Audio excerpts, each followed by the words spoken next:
Starting seeds off in a tray means that you can grow more all at once, and it also means that they get the temperature and the nutrients and the moisture that they need for a good start in life.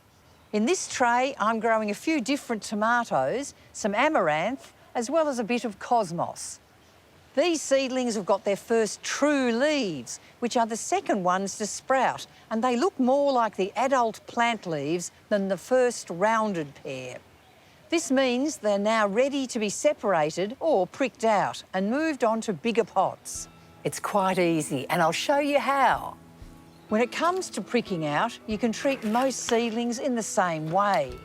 Get the new pot ready and fill with potting mix so that you can transplant the seedlings straight away. Water the seedlings in their tray before you handle them, just to reduce the stress of the move. Using a dibbing stick, in this case it's an old chopstick, or you can use an old pencil, dig down to get the root ball out as best you can intact. Hold it by the stem or the little leaves. As long as you're not squishing them too hard, they'll be just fine. Look at that, there's a dear little plant. Still using the dibber, make a hole in the new pot a little deeper and wider than the seedling root ball.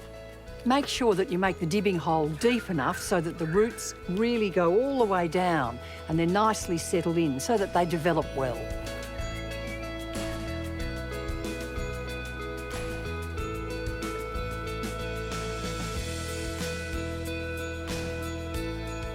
Gently pack it around and give them another watering. Make sure to keep them moist and in a spot out of the afternoon sun just till they settle in. It really is quite easy and it's economical, it's fun, so why not have a go every season?